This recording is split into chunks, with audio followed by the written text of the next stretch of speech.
Iran യുദ്ധം ലോകത്തിന് വലിയ പ്രതിസന്ധിയായി മാറുന്നു. ഇനിയും തുടർന്നാൽ ലോകം സ്തംഭിക്കുമെന്ന ആശങ്കയാണുള്ളത്.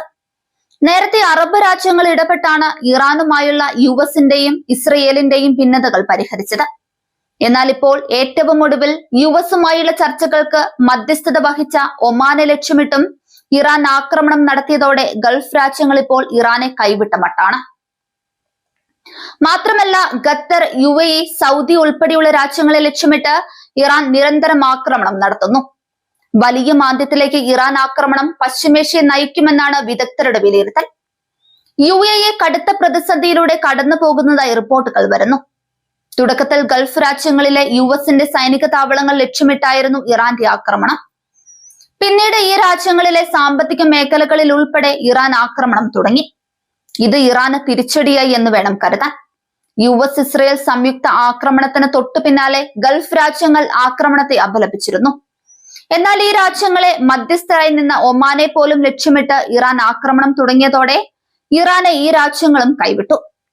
ഇറാൻ അനുകൂലമായി പിന്നീട് ഒരു പ്രസ്താവനയും ഈ രാജ്യങ്ങളിൽ നിന്നും വന്നിട്ടില്ല. അതിനിടെ യുദ്ധം അവസാനിപ്പിക്കുന്നതിനായി പാകിസ്ഥാൻ ഇടപെടുന്നതായി റിപ്പോർട്ട് വന്നു. ഇതോടെ ഇന്ത്യയിൽ വിമർശനം ഉയർന്നു. വിഷയത്തിൽ ഇന്ത്യക്ക് ഇടപെട്ടുകൂടെ എന്നാണ് പ്രതിപക്ഷ നേതാവ് രാഹുൽ ഗാന്ധി ചോദിച്ചത്.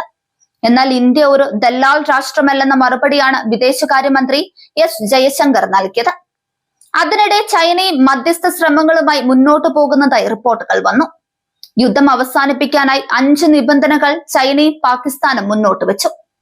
ഉടൻ വെടിനിർത്തുക, ഇറാന്റെയും ഗൾഫ് രാജ്യങ്ങളുടെയും പരമാധികാരം സംരക്ഷിക്കുക, സുരക്ഷ ഉറപ്പാക്കുക, സുരക്ഷയ്ക്കായി സമാധാന ചർച്ച നടത്തുക, ഊർജ പദ്ധതികൾ ഉൾപ്പെടെയുള്ള സൈനികേതര പദ്ധതികളെ ആക്രമിക്കുന്നത് നിർത്തുക, ഹോർമുസിൽ കപ്പലുകൾക്ക് സുരക്ഷിത യാത്ര ഉറപ്പാക്കുക, മേഖലയിൽ സമാധാനം സ്ഥാപിക്കുന്നതിനായി UN ഇടപെടുക തുടങ്ങിയ നിബന്ധനകളാണ് പാകിസ്ഥാനും ചൈനയും മുന്നോട്ട് വെച്ചത്.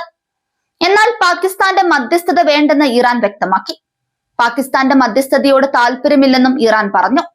എന്നാൽ ഇതിന്റെ കാരണം വെളിപ്പെടുത്തിയിട്ടില്ല. അതിനിടെ ഫ്രാൻസിനെയും UK-യെയും വിമർശിച്ച് ട്രംപ് രംഗത്ത് വന്നു.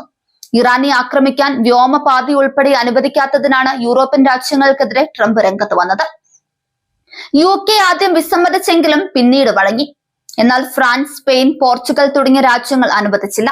ഫ്രാൻസ് US-മായി ഒട്ടും സഹകരിച്ചില്ലെന്നും US എന്നും അത് മറക്കില്ലെന്നും ട്രംപ് പറഞ്ഞു. ഹോർമുസിൽ US-നെ പിന്തുണയ്ക്കാത്ത US-ന്റെ നടപടിയെയും ട്രംപ് വിമർശിച്ചു. ഇനി നിങ്ങളെ US സഹായിക്കില്ലെന്നും ട്രംപ് തുറന്നടിച്ചു. ഹോർമുസ് വിഷയത്തിൽ ട്രംപ് തലയൂരാൻ ശ്രമിക്കുന്നതായി സൂചന വന്നു. ഹോർമുസ് തുറക്കേണ്ടത് US-ന്റെ ആവശ്യമല്ലെന്നാണ് ട്രംപ് പറയുന്നത്. അത് ഉപയോഗിക്കുന്ന രാജ്യങ്ങളാണ് അതിന് ശ്രമിക്കേണ്ടതെന്നും ട്രംപ് പറഞ്ഞു. പ്രശ്നം പരിഹരിക്കേണ്ടത് മറ്റു രാജ്യങ്ങളാണെന്നും ട്രംപ് പറയുന്നുണ്ട്. പതിവ് പോലെ എല്ലാം തുടങ്ങിയ ശേഷം പിന്തിരിയുകയാണോ ട്രംപ്?